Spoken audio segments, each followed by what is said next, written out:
അല്ല, ഞാൻ പറയണതെന്നാന്ന് വെച്ച് കഴിഞ്ഞാൽ നമ്മുടെ ആവശ്യം കൊണ്ട് ഞങ്ങൾ പറയണത്, ഞങ്ങളുടെ വേദന കൊണ്ട് ഞങ്ങൾ പറയുന്നതാണ്. ഈ ആനേനെ ഇവിടെ നിന്ന് ഇതിനെ തുരുത്തി ഈ മലയുടെ അപ്പുറം കടത്തി വിടണം. കാരണം ഈ ആന ഇടക്കാലം കൊണ്ട് 12 വർഷമായിട്ട് ഇവിടെ ഈ ജനവാസ മേഖലയിലേക്ക് ഇറങ്ങി വന്നതാണ്. ഈ ആനേനെ കടത്തി വിടണം, അതാണ് ഞങ്ങളുടെ ആവശ്യം. ഫണ്ട് നഷ്ടപ്പെട്ടല്ലോ എന്നുള്ളതല്ല, ഞങ്ങളുടെ ആവശ്യം അതാണ്. അപ്പോൾ അതൊക്കെ വിനിയോഗിക്കാൻ പാടുന്നതാണ് ഞാൻ പറഞ്ഞത്. ഇതിവിടുന്ന് അത് ഞങ്ങളുടെ ഈ നാനാജാതി മതസ്ഥരുടെ തിങ്ങിപ്പാർക്കുന്ന ഈ കൊച്ചു മേഖലയിൽ ആനയ്ക്ക് വസിക്കാനുള്ള ഏരിയ ഇല്ല. കാരണം ചുരുങ്ങിയ ഏരിയ മാത്രമേ ഉള്ളൂ. ആ ഏരിയയിൽ നിന്ന് ഈ ആനേനെ പുറത്ത് കടത്തി വിടണം, അതാണ് ഞങ്ങളുടെ ആവശ്യം. ഇല്ലെങ്കിൽ ഞങ്ങൾ പ്രക്ഷോഭമായിട്ട് വീണ്ടും ഞങ്ങൾ ഇറങ്ങും. ഇവിടെ രാഷ്ട്രീയമൊന്നും ഇവിടെ നോക്കുന്നില്ല. രാഷ്ട്രീയമല്ല പ്രശ്നം. ഇവിടെ ജനങ്ങൾക്ക് ജീവനും സ്വത്തിനും സംരക്ഷണം കൊടുക്കണം, അതാണ് ആവശ്യം. അതാണ് ഞങ്ങൾക്ക് പറയാനുള്ളൂ. ഇനി ഇങ്ങനെ ഒരു സംഭവം ഉണ്ടാവാൻ പാടില്ല. കാരണം ഈ തിങ്ങിപ്പാർക്കുന്ന പ്രദേശത്ത് നാനാജാതി മത്സരം തിങ്ങിപ്പാർക്കുന്നത്. ഇവിടുന്ന് ഒരു പോകണമെങ്കിൽ ഈ മേഖലയ്ക്ക് പുറത്ത് കിടക്കണമെങ്കിൽ ഈ വനത്തിൻ്റെ ഉള്ളിൽ റൂട്ടിൽ കൂടെ ഞങ്ങൾക്ക് സഞ്ചരിക്കാൻ നിർവാഹമാണ്. വിഷ്ണു സുരേഷ് ചേരുന്നുണ്ട് വിവരങ്ങളുമായി. വിഷ്ണു, വലിയ പ്രതിഷേധം നാട്ടുകാരുടെ ഭാഗത്തു നിന്ന് ഉയർന്നു വരുന്നത് സ്വാഭാവികവുമാണ്. കഴിഞ്ഞ കുറച്ച് നാളുകളായി ആ മേഖലയിലുള്ള ഈ കാട്ടാന ആക്രമണവുമായി ബന്ധപ്പെട്ട വന്യമൃഗശല്യവുമായി ബന്ധപ്പെട്ട വിഷയങ്ങൾ അത് നിരന്തരം അവർ ശ്രദ്ധയിൽപ്പെടുത്തിയതാണ്. പക്ഷേ അപ്പോഴൊന്നും നടപടി ഉണ്ടായില്ല. യാതൊരു തരത്തിലുള്ള അനക്കവും വനവകുപ്പിൻ്റെ ഭാഗത്തുനിന്ന് ഉണ്ടായില്ല എന്നുള്ള വിമർശനമൊക്കെ ശക്തമായി അവർ ഉന്നയിക്കുകയാണ്.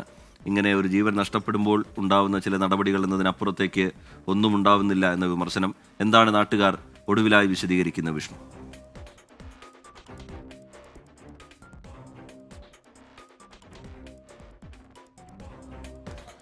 പ്രജിത്ത് 22 വയസ്സ് മാത്രം പ്രായമുള്ള ഒരു ചെറുപ്പക്കാരനാണ്. ആ കുടുംബത്തിന്റെ ഏക അത്താണിയാണ്. ഈ മന്ത്രിയുടെ വാക്കുകൾക്കും ഈ ബാക്കി ജനപ്രതിനിധിയുടെ വാക്കുകൾക്കും ഒക്കെ അവരുടെ സങ്കടം എത്രത്തോളം നികത്താനാകും എന്നുള്ളത് ഇപ്പോഴും ഒരു സംശയാസ്പദ അല്ലെങ്കിൽ അത്തരത്തിലൊരു ആശങ്കയെ തുടരുകയാണ്. കാരണം ഇത്രയോ തവണയാണ് നമ്മൾ തന്നെ ഇത് റിപ്പോർട്ട് ചെയ്യുന്നത്. ഈ വിഷയം ഈ വർഷം മാത്രം 10-ലധികം പേർക്ക് ഈ ജീവൻ നഷ്ടപ്പെടുന്ന സാഹചര്യം ഉണ്ടായി.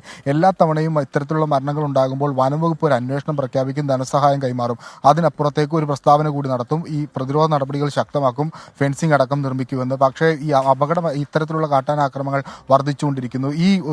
ഈ പ്രദേശത്ത് ഇടുക്കിയുടെയും തൊടുപുഴയുടെയൊക്കെ കൊതമംഗൽ പ്രദേശത്ത് കഴിഞ്ഞ മാസങ്ങൾക്കിടയിൽ 3 പേർക്കാണ് ഇത്തരത്തിൽ ജീവൻ നഷ്ടമായത്. ഇതുവരെ ഇവർക്ക് ഇതുമായി ബന്ധപ്പെട്ടുള്ള ശാശ്വത പരിഹാരം കണ്ടെത്താനായിട്ടില്ല. അത് പ്രത്യേകിച്ച് നമ്മൾ എല്ലാ മേഖലയിലും പരിശോധിക്കുമ്പോൾ ഫെൻസിംഗ് ഇല്ലാത്തത് തന്നെയാണ് പ്രധാനപ്പെട്ട പ്രശ്നമായി നിൽക്കുന്നത്. ഇവിടെയും സമാനമായ രീതിയാണ് ഉള്ളത്. ഇവിടെ ഈ അമറിന്റെ വീട് ഇരിക്കുന്നത് ഈ വനമേഖലയും അതോടൊപ്പം തന്നെ ജനവാസ മേഖലയും പങ്കിടുന്ന മേഖലയാണ്.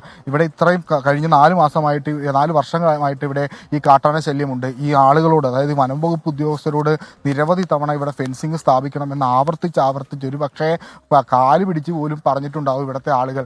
അങ്ങനെ ഇവിടുത്തെ ആളുകൾ പറഞ്ഞത് അവർ കേട്ടില്ല. ഏറ്റവും ഒടുവിൽ ഇവിടുത്തെ ഈ നാട്ടുകാർ തന്നെ തങ്ങളുടെ ജീവൻ സുരക്ഷിതമാക്കണം എന്ന പേരിൽ അവർ തന്നെ കടമെടുത്ത് അല്ലെങ്കിൽ അവർ തന്നെ പിരിവെടുത്ത് വായ്പയെല്ലാം എടുത്ത് ഒരു താൽക്കാലിക ഫെൻസിംഗ് ആണ് ഇവിടെ ചേർത്തിരിക്കുന്നത്. അതായത് ഒരു 250-300 മീറ്റർ ദൂരമുള്ള ഒരു ഫെൻസിങ് മാത്രം. ഇത് അവരെ കൊണ്ട് അത് മാത്രമേ പറ്റുള്ളൂ. ഈ വനം വകുപ്പാണ് ഇത് പൂർണ്ണമായി, അവർക്കാണ് ഇതിന് ഫണ്ടൊക്കെ ഉള്ളത്. പക്ഷേ അവരതിനൊരു തരത്തിലുള്ള ഇത് കാണുന്നതാണ് ഫെൻസിങ്, ഒരു താൽക്കാലിക ഫെൻസിങ് എന്നൊക്കെ വിശേഷിപ്പിക്കാവുന്ന ഒരു 300 മീറ്റർ. പക്ഷേ ഇതിനപ്പുറത്തേക്കും ഇനിയും ഒരുപാട് സ്ഥലം കിടക്കുന്നുണ്ട്. അവിടെ നിന്നാണ് ഈ ആന ഇറങ്ങി വരുന്നത്. അപ്പോൾ അവിടെ എന്ത് ചെയ്യും എന്ന് വനംവകുപ്പിനോട് ചോദിക്കുമ്പോൾ അവർക്ക് മറുപടിയില്ല. വനം മന്ത്രിയോട് ചോദിക്കുമ്പോൾ അദ്ദേഹത്തിനും മറുപടിയില്ല. ഇപ്പോഴും ഇതിന് കൃത്യമായി പരിഹാരം കണ്ടെത്താനാകുന്നില്ല എന്ന് പറയുന്നത് അതിദാരുണവും പരിതാപകരവും നാണക്കേടുമാണ് വനം വകുപ്പിനെ സംബന്ധിച്ചിടത്തോളം. ഇനിയിപ്പോൾ വേനലായിരുന്നു വരുന്നത്, അതും മറ്റൊരു പ്രതിസന്ധിയാണ്. ഈ കാട്ടിൽ നിന്ന് ആനകൾ വെള്ളം കുടിക്കാനും മറ്റും ഈ ജനവാസ മേഖലയിലേക്ക് തന്നെ എത്തും. അതുകൊണ്ട് അവരെ പ്രതിരോധിക്കാൻ ആകെ പറ്റുന്നത്, നമുക്ക് താൽക്കാലികമായെങ്കിലും ചെയ്യാൻ പറ്റുന്നത്, ഒരു താൽക്കാലിക പ്രതിരോധ രീതിയിൽ ചെയ്യാൻ പറ്റുന്നത് ഫെൻസിങ് ആണ്. അതിപ്പോഴും തീർക്കാനായിട്ട് ഈ വനംവകുപ്പ് ശ്രമിക്കുന്നില്ല. ഇപ്പോഴും ഇവിടെ 3-ലധികം ആനകൾ ഉണ്ട് എന്ന് വനംവകുപ്പ് തന്നെ സ്ഥിരീകരിക്കുന്നുണ്ട്. അവരെ ഈ കാട് കയറ്റി പെരിയാറിനപ്പുറത്തേക്ക് വിടാനോ അല്ലെങ്കിൽ അത്തരം നടപടികളൊക്കെ വേണം. എന്താണ് ഉണ്ടാകുക എന്നുള്ളതൊന്നും വ്യക്തത വന്നിട്ടില്ല. 22 വയസ്സുള്ള ആ ചെറുപ്പക്കാരന് ജീവൻ നഷ്ടപ്പെട്ടിരുന്നു. ആ കുടുംബത്തിന് ഏക അത്താണി നഷ്ടപ്പെട്ടിരിക്കുന്നു. ഇനിയും സംഭവങ്ങൾ ആവർത്തിക്കാനുള്ള സാധ്യതയുണ്ട്. അപ്പോഴും ഈ സർക്കാർ അധികൃതർ പറയാൻ പോകുന്നത് ഞങ്ങൾ ഈ പ്രതിരോധം തീർക്കും, ഫെൻസിംഗ് തീർക്കും എന്നൊക്കെ ഇങ്ങനെ പറഞ്ഞു നടക്കുക എന്നല്ലാതെ. വിഷ്ണു സുരേഷ് വിവരങ്ങൾ പങ്കുവെക്കുകയായിരുന്നു.